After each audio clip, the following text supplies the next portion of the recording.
आ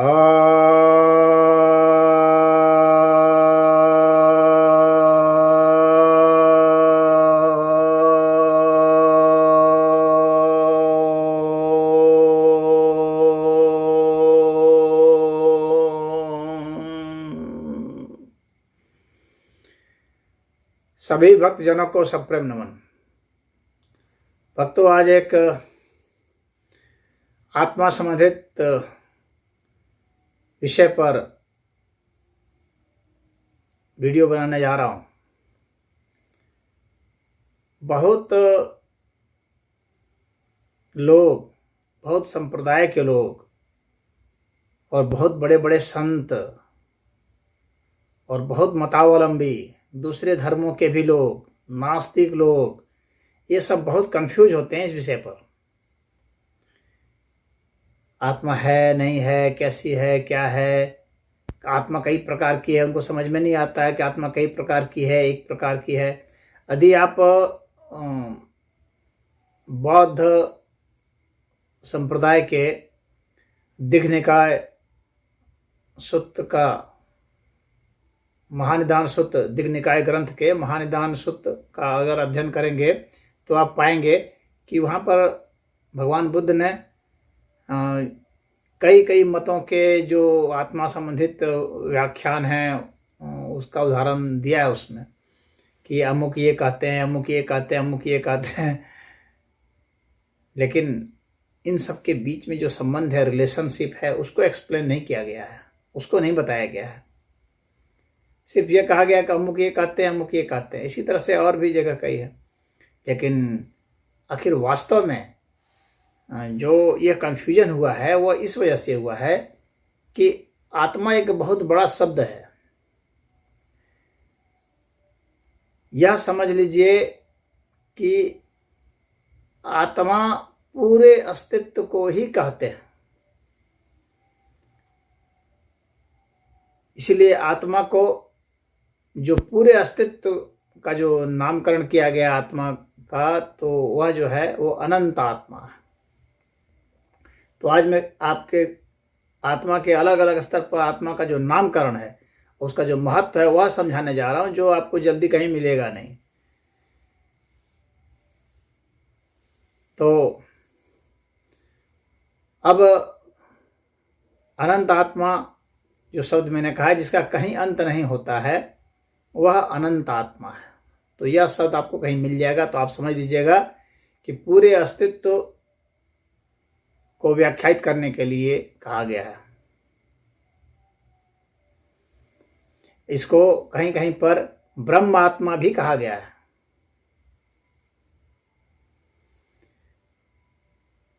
तो यह पूरे अस्तित्व को, अनंत अस्तित्व को बतलाने के लिए है, सूक्ष्म से सूक्ष्म, विराट से विराट और मध्य का भी जितने भी है। और इसमें सजीव निर्जीव जैसा कोई भेद नहीं है, सब को मिला करके जो शब्द है वह अनंत आत्मा है। अब आते हैं दिव्य आत्मा पर। दिव्य आत्मा, जिसके विषय में श्रीमद् भगवद गीता में और उपनिषदों में भी बहुत ज्यादा चर्चा है कि यह आत्मा जो है अविभाज्य है, अशोष्य है और शाश्वत है।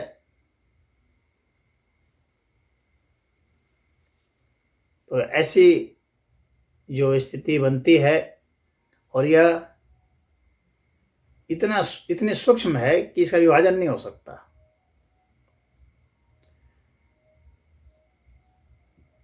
इंद्रियों से परे की सत्ता में है यह, और दिव्य इसलिए है कि इससे सूक्ष्म और अस्तित्व संभव नहीं है। और इसके कारण ही यह जो है, ये सभी तत्वों का यह मूल माना गया है। यानी यह मूल तत्व है आत्मा, यह जो दिव्य आत्मा है, यह मूल तत्व है। आप इसी तरह सोच सकते हैं कि जितने भी आत्माएं हैं सब एक तरह से इसी से बनी हैं, जितनी भी चीजें हैं इसी से बनी हैं। आप मोटे तौर पर समझाने के लिए मैं ऐसे बता रहा हूं, इससे सूक्ष्म और कुछ नहीं होता है। दिव्य आत्मा, अब यही दिव्य आत्मा अपनी पूरी सूक्ष्मता में, यह जो है असंख्य है, पूरा जो समग्र अस्तित्व है, तो यह पूरा का पूरा अस्तित्व जो अपनी सूक्ष्मता में जैसा भी है तो उसको परमात्मा कहते हैं। यानी दिव्य आत्मा तो आप समझ लीजिए कि एक सूक्ष्म छोटा तत्व हो गया, और परमात्मा उसकी पूरे विराट, उसी के वैसे ही का असंख्य हो गया। जैसे एक रेत का कण हो, वह एक समझ लीजिए कि दिव्य आत्मा हो गया, और पूरा मरुस्थल जो है वह परमात्मा हो गया। या आप मान लीजिए कि एक बूंद जो है वह दिव्य आत्मा है, पूरा सागर जो है परमात्मा है। तो इस तरह से आप समझ लीजिए दिव्य आत्मा और परमात्मा का। तो परमात्मा की आराधना के लिए कहा जाता है, तो इसलिए क्योंकि परमात्मा सूक्ष्मता में सबसे सूक्ष्म है, यानी सूक्ष्मता में दिव्य आत्मा के ही बराबर है, परंतु उसके फैलाव बहुत हैं। यानी सभी दिव्य आत्माओं के जोड़ को परमात्मा कहते हैं, आप ऐसा समझ लीजिए। सभी दिव्य आत्माओं को एक तरह से सामूहिक रूप से संबोधित किया जाए तो वह परमात्मा है। अब एक शब्द आता है चिदात्मा। अब ये जितने भी बता रहा हूं, आप ऐसा नहीं समझेंगे कि ये सब अलग अलग है। अलग अलग नहीं है, बल्कि उसी अनंत आत्मा की अलग अलग स्तर पर जो अभिव्यक्तियां हैं उसी का ये सब नामकरण है। और अधिकतर लोग ऐसे कंफ्यूज हो जाते हैं कि ये सब अलग अलग है। तो अब यहाँ जो चिदात्मा है, यह क्या है कि जो चेतन स्वरूप है, इस अस्तित्व का जो चेतन स्वरूप है, उसी को चिदात्मा कहा जाता है। तो चेतन स्वरूप जो तत्व है, यानी सारे चेतन तत्व जो हैं, चेतन तत्व का अर्थ हो गया कि वह जो काफी सूक्ष्मता में है, और जो इनके साथ जो स्थूल तत्व हैं उनके साथ संबंध बनाता है, लेकिन डायरेक्ट कांटेक्ट करके नहीं, बल्कि अपने प्रभाव से संबंध बनाता है, वह चिदात्मा है।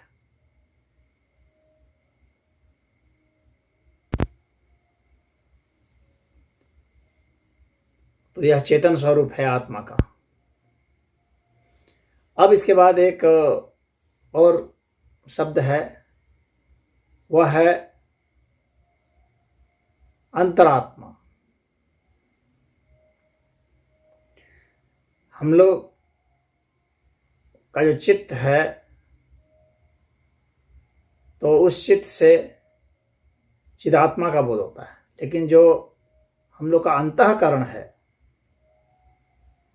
उससे अंतरात्मा का होता है। यानी अंतःकरण के रूप में जो प्रकट आत्मा है उसको अंतरात्मा कहते हैं। लोग कहते हैं अंतरात्मा की आवाज सुनो, इस तरह के शब्द प्रयोग करते हैं लोग। तो अंतःकरण भी बहुत सूक्ष्म माना जाता है, हालांकि यह चित्त इतना सूक्ष्म नहीं है। और कुछ लोग जो हैं वो अंतःकरण को ऐसा मानते हैं कि ये चारों चीजों को अंतःकरण मानते हैं, उसमें चित्त को भी शामिल करते हैं। मन, बुद्धि, चित्त, अहंकार, इन चारों चीजों को मिला करके अंतःकरण बनता है, अंतः चतुष्ट करते हैं। तो वे जो चारों तत्व मिल करके एक साथ जो सामूहिक जो शब्दावली है वह अंतःकरण है, और उसी से संबंधित जो है यह अंतरात्मा है। यानी अंतरात्मा इन सब में प्रकट है। चित्त के रूप में चिदात्मा हो गया, और मन के रूप में मनोआत्मा,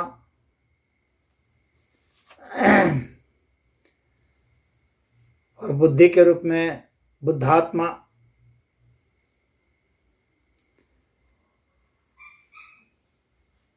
तो चाहे मनोआत्मा हो, चाहे बुद्धात्मा हो, चाहे चिदात्मा हो, ये सब जो है अंतरात्मा कहे जाएंगे।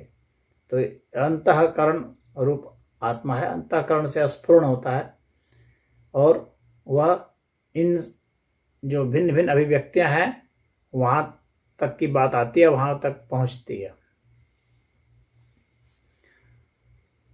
अब एक है सूक्ष्म आत्मा। सूक्ष्म आत्मा वह है जो कि इंद्रियों से अनुभूत ना हो सके, यानी वह सूक्ष्म है इतने कि हमारी इंद्रियां महसूस नहीं कर सकते हैं। यानी हमारी आंखें, हमारे कान, हमारे नाक, हमारे जीव, ये सब स्पर्श नहीं कर सकते। हमारे मन, हमारी बुद्धि इनका स्पर्श नहीं कर सकते। यानी इनके जरिए जो हमें बोध होता है वह बोध से और थोड़ा आगे जा करके है। करें मतलब कि हमारे इन इंद्रियों के जरिए हम उसे नहीं महसूस कर सकते, तो वह सूक्ष्म आत्मा है। यानी वह इंद्रियातीत है, इंद्रियों से परे है, तो यह सूक्ष्म आत्मा है। और जो गीता में जो दूसरा जो वर्णन है वह इसी सूक्ष्म आत्मा का है। यही सूक्ष्म आत्मा है जो एक शरीर को छोड़ करके दूसरे शरीर को धारण करती है। यह सूक्ष्म आत्मा यही जन्म मरण के कर्म को भोगती है और अपना देह धारण करती है, कर्मों को भोगती है, फिर पलती है, फूलती है, बढ़ती है। हमारे शरीर के साथ इसका तादात्म्य रहता है। फिर हमारे प्राण जब निकलते हैं तो उस वक्त यह सूक्ष्म आत्मा निकल जाती है। यह सूक्ष्म आत्मा है। अब एक शब्द है जीवात्मा। जब यह जो दिव्य आत्मा है वह जब शरीर धारण कर ले, यानी वह दिव्य आत्मा जब फिजिकल हो जाए, एक तरह से इस अर्थ में कि वह मतलब जब आकार धारण कर ले,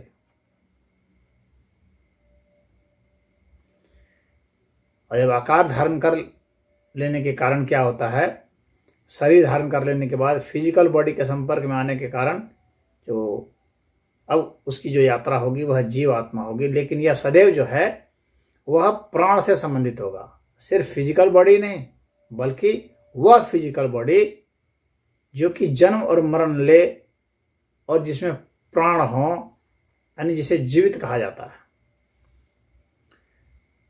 निर्जीव में नहीं, सजीव में जो होता है, तो इसीलिए इसका नाम है जीव आत्मा, यानी इसमें प्राण होते हैं। अब इसके बाद एक दूसरा शब्द है, वह है देह आत्मा। हम लोग का यह जो शरीर है, जिसको भौतिक शरीर कहते हैं, जिसमें हमारे मांस हैं, चमड़े हैं, हड्डी है, यानी अंग प्रत्यंग जो हमारे हैं, आँख है, नाक है, कान है, मुंह है, ये सब जितने भी हमारे अंग हैं शरीर के, ये शरीर के जो अंग हैं इसको देह आत्मा कहा जाता है। अब इस देह आत्मा के तहत क्या क्या हो गया? दिव्य आत्मा हो गया, चिरात्मा हो गया, अंतरात्मा हो गया, सूक्ष्म आत्मा हो गया, जीवात्मा हो गया। ये इसके अंतर्गत ही हो गया। ये सब इसमें आ गए। यानी इन्हीं सब की जो अभिव्यक्ति है वह देह आत्मा में हो जाती है। वही सब धीरे धीरे अपने को मैनिफेस्ट करके, अपने को प्रकट करते हुए, अभिव्यक्त करते हुए देह आत्मा के रूप में हमें मालूम पड़ता है। अब एक और शब्द है भूत आत्मा। यह भूत आत्मा क्या? सभी प्राणियों का और जो निर्जीव तत्व है, जिनको निर्जीव कहा जाता है, तो यह निर्जीव जो तत्व है उसको भूत आत्मा कहा जाता है। यानी आत्मा का प्रकटीकरण निर्जीव तत्व के रूप में, आत्मा का प्रकटीकरण अन्य प्राणियों के रूप में भूत आत्मा का रहता है। अब यहां यह नहीं सुनना चाहिए कि उस निर्जीव के भीतर भूत आत्मा रहता है फिर कंफ्यूज हो जाएंगे। वो आत्मा ही जो है वो निर्जीव तत्व के रूप में वहां जो विद्यमान है उसको भूत आत्मा कहेंगे। यानी आत्मा के संदर्भ में हमें उस निर्जीव तत्व को क्या कहना होगा? तो भूत आत्मा। अब इसमें लोग कंफ्यूज हो जाते हैं, इसीलिए कहते हैं को इसके अंदर रहते हैं भूत आत्मा। अंदर नहीं, बल्कि वह आत्मा जो है अब इस रूप में प्रकट है, तो इस प्रकट रूप में इसको भूत आत्मा कहेंगे। तो आत्मा की अभिव्यक्ति निर्जीव तत्व के रूप में भूत आत्मा है, आप ऐसा समझिए। और अन्य जो प्राणी हैं, छोटे छोटे जीव हैं, बैक्टीरिया है, वायरस हैं, फफूंद हैं, या पेड़ पौधे हैं, अन्य कोई भी जो जीव हैं, ये भी भूत आत्मा के तहत आते हैं। और जीव आत्मा के तहत भी आते हैं जो इसमें सजीव होंगे।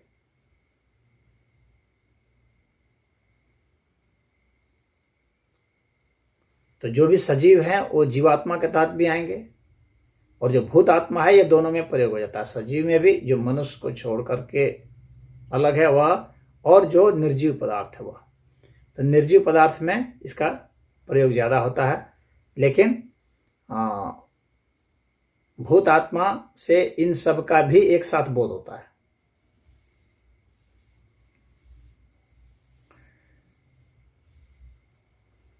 अब इसके बाद है स्थूल आत्मा। स्थूल आत्मा क्या है? कोई भी जो पिंड है जो बड़ा हो गया, जिसे हम इंद्रियों से महसूस कर लेते हैं, जिसे हम आंख से देख सकते हैं, चख सकते हैं, यानी जितने भी जो पिंड हम देखते हैं, सूरज, चांद, ग्रह, नक्षत्र, ये सब जो भी हम देख रहे हैं, ये सब जो है स्थूल आत्मा है। कोई भी जो हम पदार्थ जो देख रहे हैं, जो महसूस करते हैं, प्रयोग करते हैं, खाते पीते, ये सब स्थूल आत्मा है। अब भूत आत्मा और स्थूल आत्मा में फिर अंतर क्या हुआ? तो अंतर यह हुआ कि भूत आत्मा छोटा भी हो सकता है, जिसे हम अपनी आंखों से नहीं देख सकते हैं। जैसे बैक्टीरिया को हम अपनी आंखों से नहीं देख सकते हैं, या जैसे कि हम मॉलिक्यूल्स को नहीं देख सकते हैं, या जैसे कि हम ध्वनि तरंगों को नहीं देख सकते हैं। इस तरह से आप समझे। तो ध्वनि तरंगें जो है वह भूत आत्मा होगी, स्थूल आत्मा नहीं। स्थूल आत्मा वह है जो उसको हम अपने इंद्रियों से देख सकते हैं।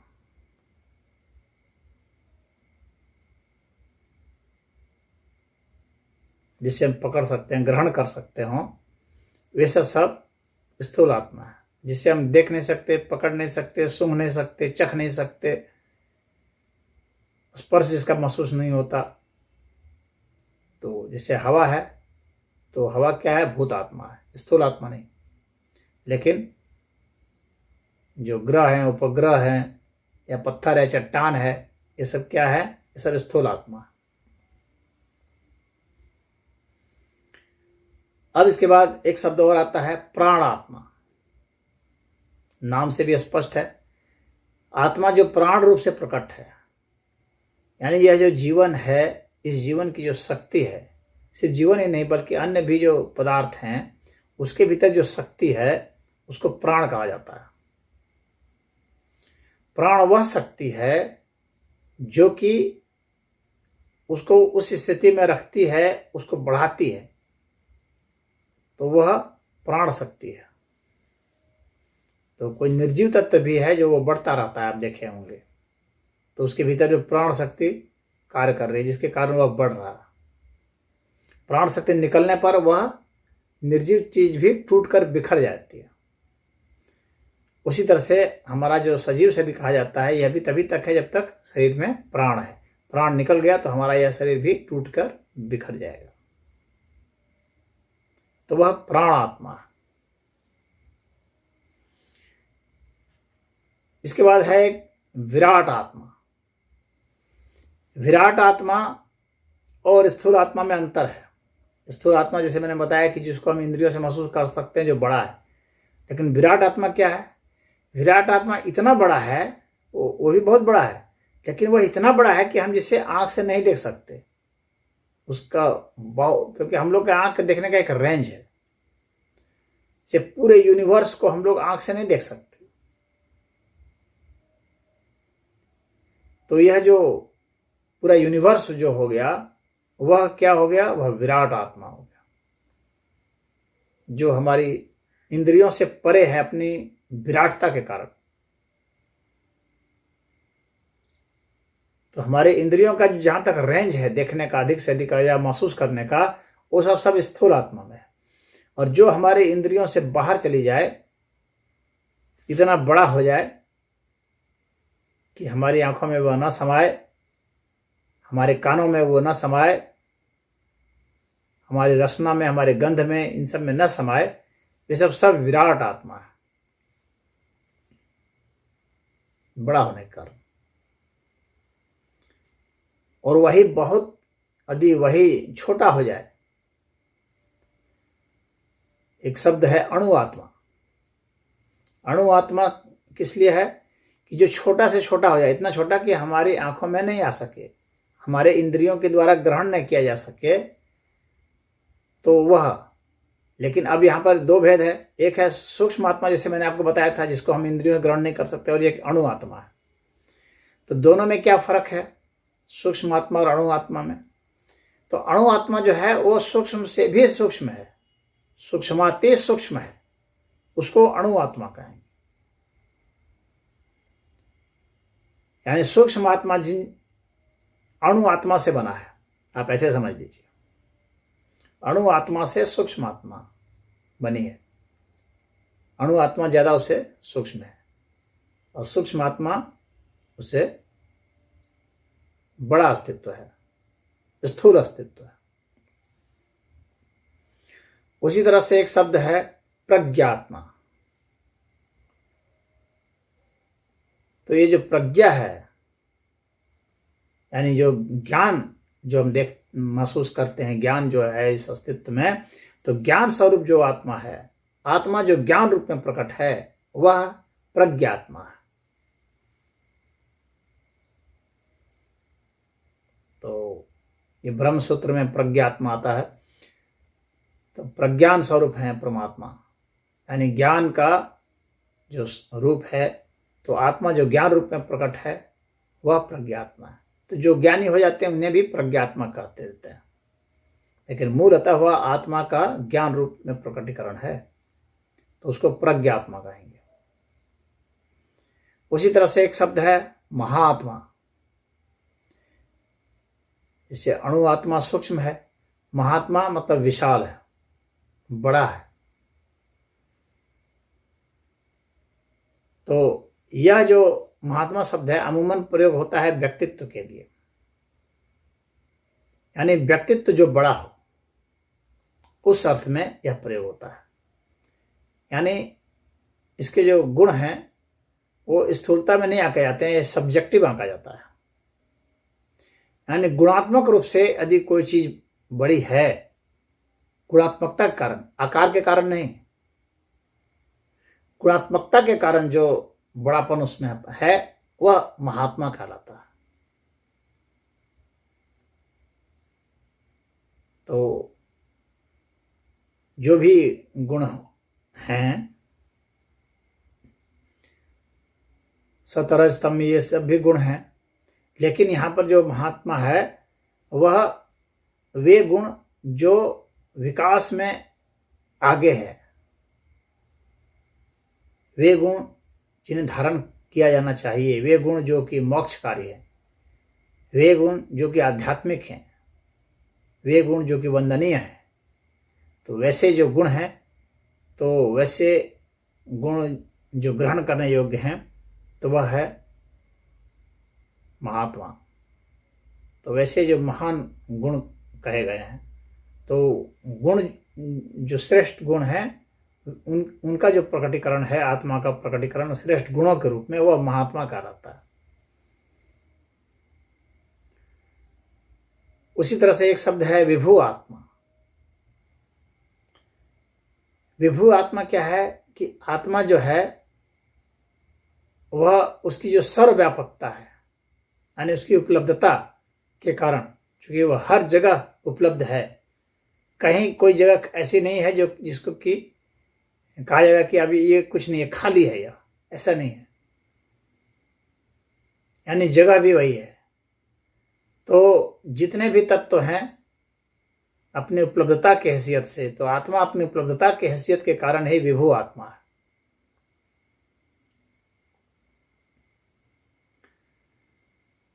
तो आत्मा के जितने भी संदर्भ थे, अनंत आत्मा, दिव्य आत्मा, चिदात्मा, अंतरात्मा, सूक्ष्म आत्मा, जीवात्मा, देहात्मा, भूतात्मा, विराट आत्मा, परमात्मा, स्थूल आत्मा, प्राणात्मा, प्रज्ञात्मा, महात्मा, अणु आत्मा, विभु आत्मा, ये सब मैंने आपको समझा दिए। और इतना समझने के बाद आपका आत्मा के विषय में जो बोध है वह अब स्पष्ट हो गया होगा। अब आपको इसमें भ्रांति नहीं होगी, और कहीं भी इन शब्दावलियों का प्रयोग करते समय आप अच्छा से समझ पाएंगे कि आत्मा के किस स्तर की बातें हो रही है। तो अब आपका वह कन्फ्यूजन दूर होगा कि भाई आत्मा जहाँ भगवान ने कहा है कि यह अविभाज्य है, तो वह दिव्य आत्मा है, ना कि आप उसको जीवात्मा या समझें या सूक्ष्म आत्मा समझें, तो फिर कंफ्यूज हो जाएंगे। तो किस संदर्भ में, अब आत्मा शब्द एक जनरल शब्द का प्रयोग कर दिया गया है।